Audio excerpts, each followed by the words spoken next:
June 30th, 2025, Canada just made history. For the first time ever, liquefied natural gas is sailing from its west coast to Asia. This isn't just about fuel, it's about freedom. After 30 years of being trapped in US pipelines, Canada has found a new path to the world's hungriest energy markets. Trump's tariffs backfired spectacularly. Asia is scrambling for clean energy, and this changes everything.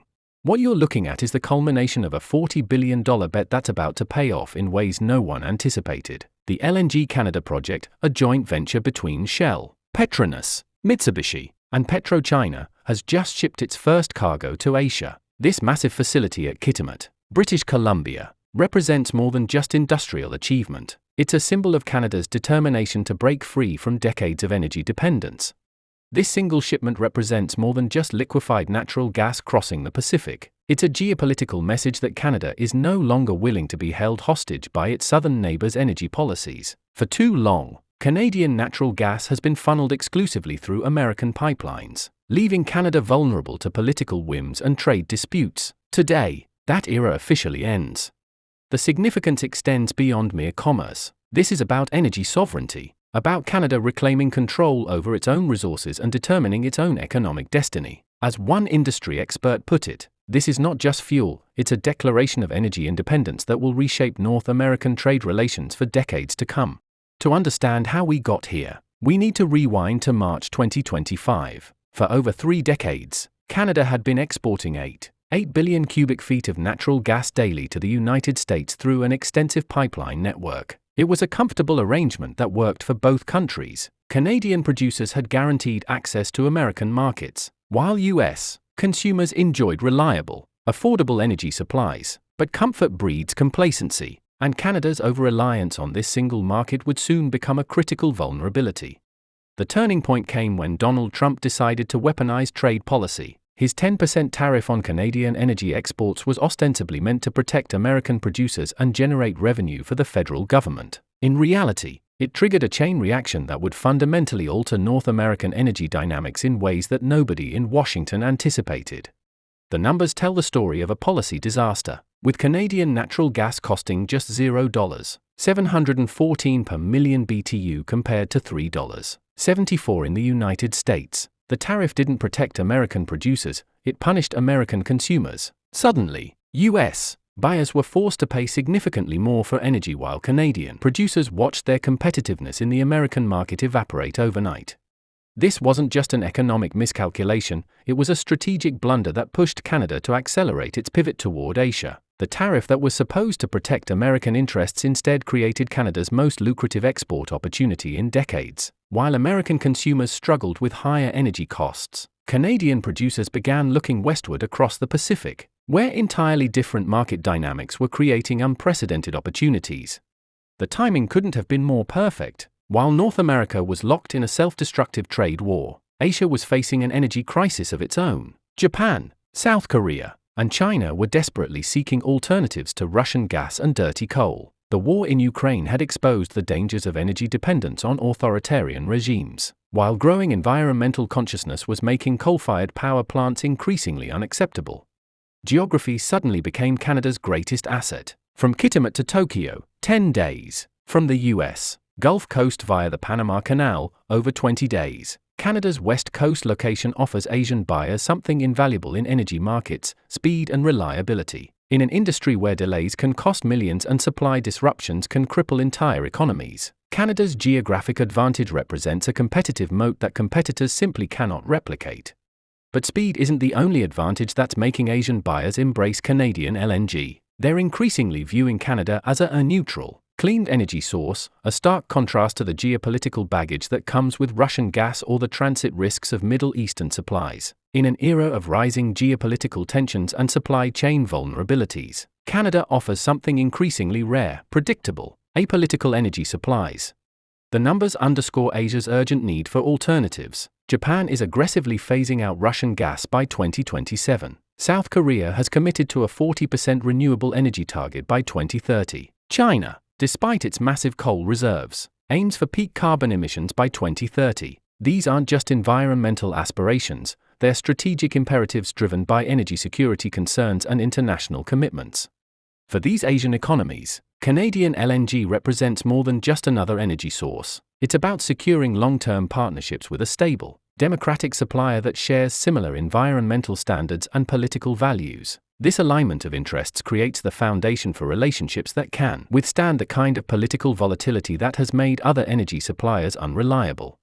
The LNG Canada project didn't happen overnight. It required building one of the most ambitious energy infrastructure projects in Canadian history, the Coastal GasLink pipeline. This engineering marvel spans 670 kilometers, connecting the prolific Mornay shale fields near Dawson Creek to the state-of-the-art liquefaction facility at Kitimat. The pipeline traverses some of the most challenging terrain in North America, crossing mountains, rivers, and pristine wilderness areas. At Kitimat, 2 massive liquefaction trains work around the clock to transform natural gas into liquid form, reducing its volume by 600 times for efficient transport. These facilities can produce 14 million tons of LNG annually, enough to power entire cities and fuel industrial complexes across Asia. The scale is breathtaking, but the technology is what truly sets this project apart.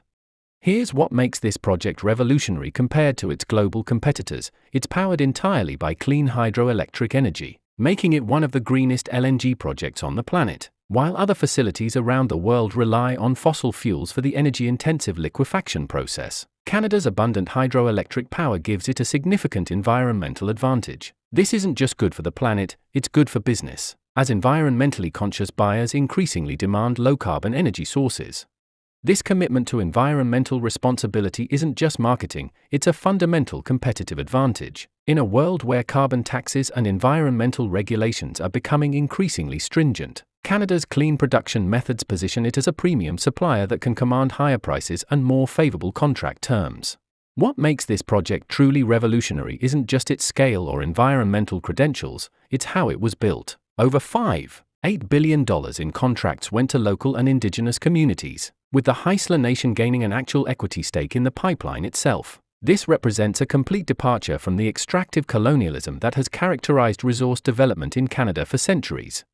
Instead of treating indigenous communities as obstacles to be overcome or consulted with grudgingly, the LNG Canada project made them genuine partners in the venture. The Haisla Nation didn't just receive compensation, they became owners, with real stakes in the project's long-term success. This partnership model created alignment of interests that ensured smoother construction, reduced opposition, and genuine community buy-in.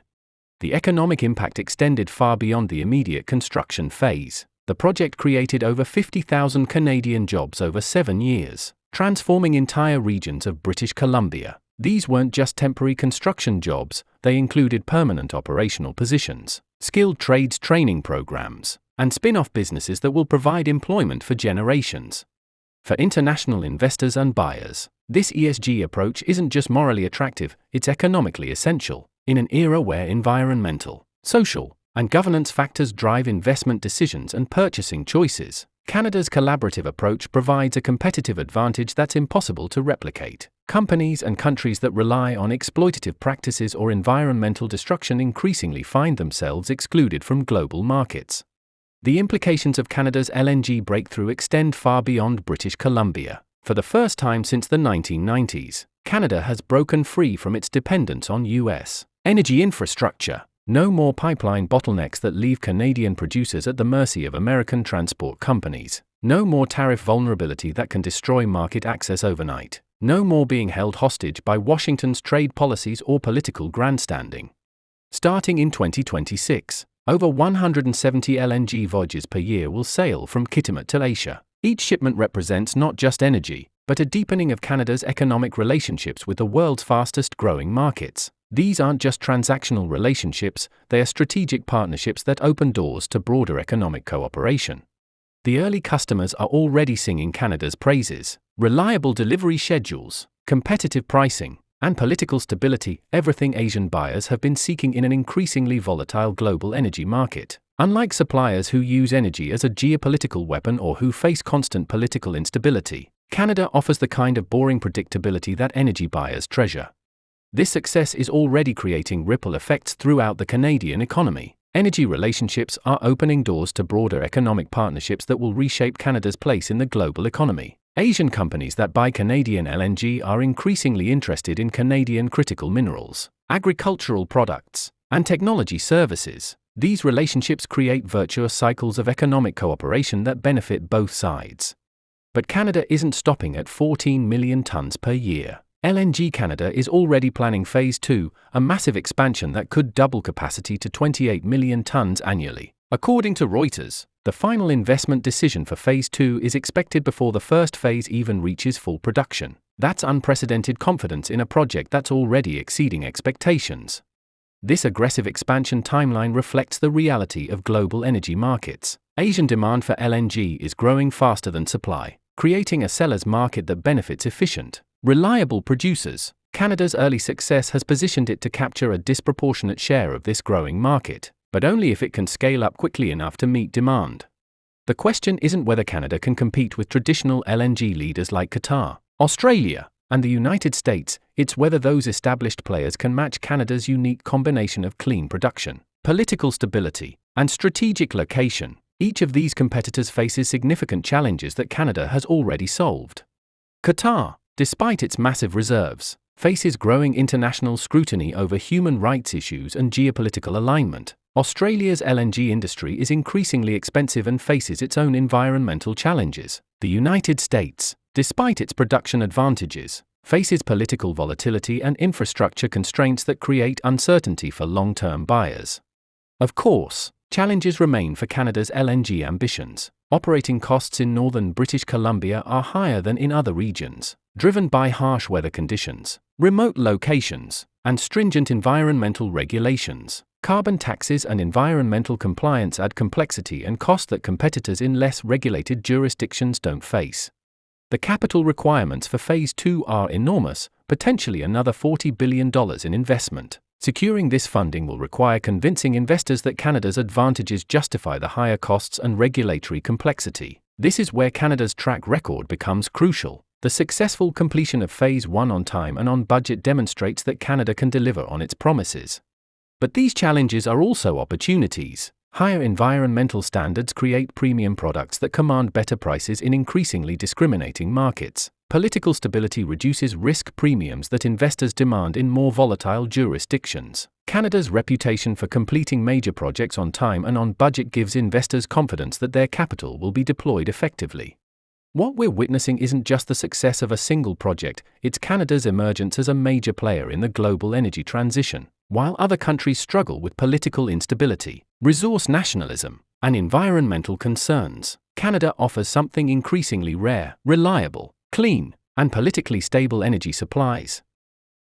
Asia's shift toward politically neutral gas suppliers plays directly into Canada's strengths. Unlike Russia's weaponization of energy exports or the Middle East's geopolitical complexities, Canada represents the kind of long-term partnership that Asian economies need for their own energy security. This alignment of interests creates the foundation for relationships that can withstand economic cycles and political changes.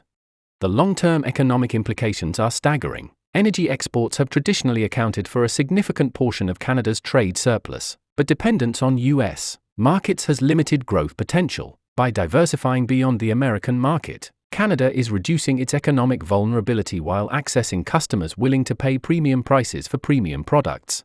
This could fundamentally alter the global energy order. If Canada can successfully scale up its LNG exports while maintaining its environmental and social standards, it will force other producers to match those standards or lose market share. This race to the top benefits everyone. Consumers get cleaner products, workers get better conditions, and communities get more equitable partnerships.